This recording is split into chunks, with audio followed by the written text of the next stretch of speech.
ସବୁ ମୂର୍ତ୍ତି ହେଇଛି, ଜ୍ୟୋତିର୍ଲିଙ୍ଗ ହେଇଛି।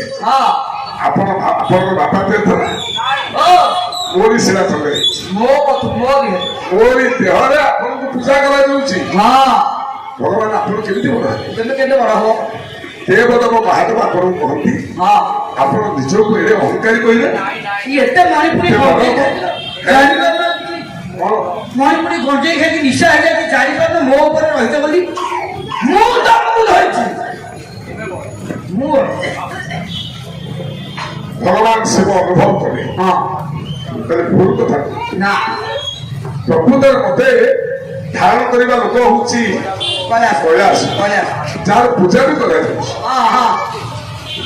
କୈଳାସ ମନରେ ଉଦ୍ବେଗ ଆସିଲା, ଉଦ୍ଭବ ଆସିଲା, ତାର ବିଶାଳ ରୂପ ଆଉ ଟିକେ ବିଶାଳ ହେଲା। ଜଣେ ଚାହିଁଲା ତାକୁ, ଜୟ କୈଳାସ ବସ ବସ କୁଆଡେ ଉଠୁଛୁ? ଆଜ୍ଞା ସେ ଦେବତା ନୁହେଁ, ସେ ଗୋଟେ ରାକ୍ଷସ।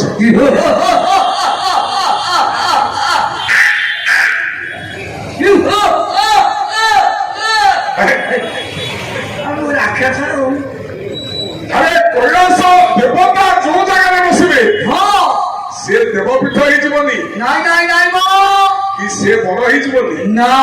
ତୁ ମନ ପକେଇଲୁ, ତୁ ବଡ ନା ମୁଁ ବଡ? ଭଟ୍ଟ ଲେଖିଛନ୍ତି ବୈଦେଶ ବିଳାସ। ଦୁଃଶାସନ ବାସୁକି ବିଧାନ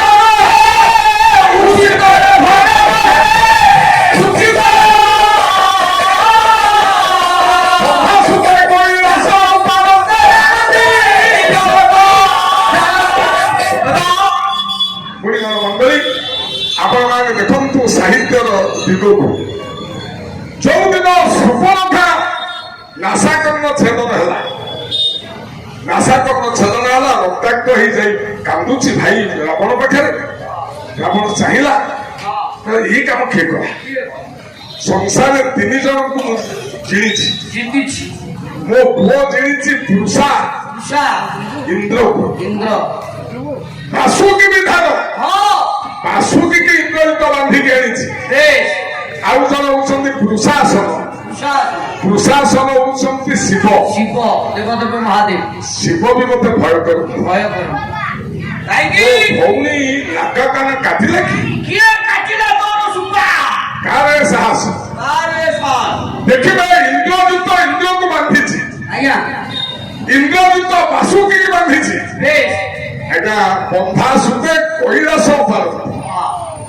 ଯେତେବେଳେ ରାବଣ ତପସ୍ୟା କଲା, ଭଗବାନ ଶଙ୍କର ଶୁଣିଲେନି, ବାପା ହାତରେ କୈଳାସକୁ ଧରି ରାବଣ ଟେକିଦେଲେ। କୈଳାସ ତୁ ଥିଲୁ ନା ନାଇଁ ନଥିଲୁ? ତୋର ମନେ ଅଛି କଥା? ସେଇ ଶିବ ସହିତ ତତେ ଉପାଡ଼ିଥିଲି। ଯୋଉଦିନ ତତେ ଉତ୍ପାଦନ କଲେ ମୋ ବାବା ହାତରେ, ସେଦିନ ତୋ ଆଖିରୁ ଲୁହ ବହୁଥିଲା, କାନ୍ଦୁଥିଲି। ତୋ ଦେବତା, ତୋ ଦେବୀ କାର୍ତ୍ତିକେୟ ଗଣେଶ ସେଦିନ ଭୟରେ କମ୍ପୁଥିଲେ। ଧରିଲେ ଭାବିଲେ ବୋଧେ ବାତ୍ୟା ଆଇଲା। ତୁ ସେଇ ଶିଳାଖଣ୍ଡ, ସେଇ ପାହାଡ, ତୁ କହୁଛୁ ମୁଁ ବଡ। ଚାହିଦା କୈଳାସ ପ୍ରଭୁ ନାହିଁ। ପ୍ରଭୁ ଯୋଉ ଶିଳାଖଣ୍ଡରେ ଆପଣଙ୍କର ସବୁ ମୂର୍ତ୍ତି ହେଇଛି, ଜ୍ୟୋତିର୍ଲିଙ୍ଗ ହେଇଛି, ଆପଣଙ୍କ ବାପା ତୀର୍ଥ ନା ମୋରି ଶିଳା ଖଣ୍ଡେ ହେଇଛି, ମୋରି ଦେହରେ ଆପଣଙ୍କୁ ପୂଜା କରାଯାଉଛି। ଭଗବାନ ଆପଣ କେମିତି ବଡ ହେବେ? ଦେବଦେବ ମହାଦେବ ଆପଣଙ୍କୁ କହନ୍ତି। ଆପଣ ନିଜକୁ ଏଡେ ଅହଙ୍କାରୀ କହିଲେ। ମଣିପୁରୀ ଗଞ୍ଜେଇ ଖାଇକି ନିଶା ହେଇଯାଇଛି, ଜାଣିପାରୁନ ମୋ ଉପରେ ରହିଛ ବୋଲି ମୁଁ ତମକୁ ଧରିଛି। ଭଗବାନ ଶିବ ଅନୁଭବ କଲେ ତାହେଲେ ଭୁଲ କଥା ନା। ପ୍ରକୃତରେ ମତେ ଧାରଣ କରିବା ଲୋକ ହଉଛି କୈଳାସ, ଯାହାର ପୂଜା ବି କରାଯାଉଛି। କୈଳାସ ମନରେ ଉଦ୍ବେଗ ଆସିଲା, ଉଦ୍ଭବ ଆସିଲା, ତାର ବିଶାଳ ରୂପ ଆଉ ଟିକେ ବିଶାଳ ହେଲା। ଜଣେ ଚାହିଁଲା ତାକୁ, ଜୟ କୈଳାସ ବସ ବସ କୁଆଡେ ଉଠୁଛୁ? ଆଜ୍ଞା ସେ ଦେବତା ନୁହେଁ, ସେ ଗୋଟେ ରାକ୍ଷସ।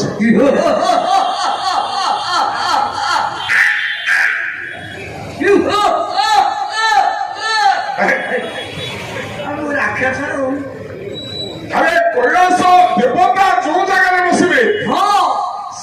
ପୀଠ ହେଇଯିବନି ନାଇଁ ନାଇଁ ନାଇଁ ମୋ କି ସେ ବଡ ହେଇଯିବନି ନା ତୁ ମନେ ପକେଇଲୁ ମନେ ପକା ତୁ ବଡ ନା ମୁଁ ବଡ କିଏ ସେ ବଡ ଭଣ୍ଡ ଲେଖିଛନ୍ତି ବୈଦେଶ ବିଳାସ ବୈଦେଶ ବିଳାସ କଣ ବିଳାସ କଣ ଇଏ ବୃଷା ବୃଷାସନ ବାସୁକି ବିଧାନ ଉଚିତ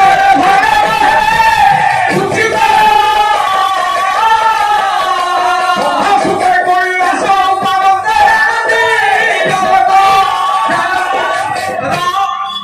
ଗୁଣିଗଣ ମଣ୍ଡଳୀ ଆପଣମାନେ ଦେଖନ୍ତୁ ସାହିତ୍ୟର ଦିଗକୁ ଯୋଉଦିନ ସୁପର୍ଣ୍ଣଖା ନାସାକର୍ଣ୍ଣ ଛେଦନ ହେଲା ନାସାକର୍ଣ୍ଣ ଛେଦନ ହେଲା ରକ୍ତାକ୍ତ ହେଇଯାଇ କାନ୍ଦୁଛି ଭାଇ ରାବଣ ପାଖରେ ରାବଣ ଚାହିଁଲା ଏଇ କାମ କିଏ କଲା ସଂସାରରେ 3 ଜଣଙ୍କୁ ମୁଁ ଚିଣିଛି ଜିତିଛି ମୋ ପୁଅ ଚିଣିଛି ବୃଷା ଉଷା ଇନ୍ଦ୍ରକୁ ଇନ୍ଦ୍ର ବାସୁକି ବିଧାନ ହଁ ବାସୁକି ଇନ୍ଦ୍ରଜିତ ବାନ୍ଧିକି ଆଣିଛି ବେଶ ଆଉ ଜଣେ ହଉଛନ୍ତି ବୃଷାସନ ଉଷା ବୃଷାସନ ହଉଛନ୍ତି ଶିବ ଶିବ ଦେବଦେବ ମହାଦେବ ଶିବ ବି ମତେ ଭୟ କରୁ ଭୟ କର ମୋ କାହିଁକି ଭଉଣୀ ନାକ କାନ କାଟିଲା କି କିଏ କାଟିଲା ତୋର ସୁପା କାହାର ଏ ସାହସ ଆରେ ସାର୍ ଦେଖିବେ ଇନ୍ଦ୍ରଜିତ ଇନ୍ଦ୍ରକୁ ବାନ୍ଧିଛି ଆଜ୍ଞା ଇନ୍ଦ୍ରଜିତ ବାସୁକି ବାନ୍ଧିଛି ବେଶ ଏଇଟା ବନ୍ଧା ସୁତେ କୈଳାସ ଉପାର ଯେତେବେଳେ ରାବଣ ତପସ୍ୟା କଲା ଭଗବାନ ଶଙ୍କର ଶୁଣିଲେନି ବେଶ ବାପ ହାତରେ କୈଳାସକୁ ଧରି ରାବଣ ଟେକିଦେଲେ କୈଳାସ ତୁ ଥିଲୁ ନା ନାଇଁ ନଥିଲୁ କହ ତୋର ମନେ ଅଛି କଥା ସେଇ ଶିବ ସହିତ ତତେ ଉପାଡ଼ିଥିଲି ଯୋଉଦିନ ତତେ ଉତ୍ପାଦନ କଲେ ମୋ ବାବା ହାତରେ ହଁ ସେଦିନ ତୋ ଆଖିରୁ ଲୁହ ବହୁଥିଲା କାନ୍ଦୁଥିଲି ତୋ ଦେବତା ତୋ ଦେବୀ କାର୍ତ୍ତିକେୟ ଗଣେଶ ହଁ ସେଦିନ ଭୟରେ କମ୍ପୁଥିଲେ ଧରିଲେ ଧରିଲେ ଭାବିଲେ ବୋଧେ ବାତ୍ୟା ଆଇଲା ତୁ ସେଇ ଶିଳାଖଣ୍ଡ ସେଇ ପାହାଡ ହଁ ତୁ କହୁଛୁ ମୁଁ ବଡ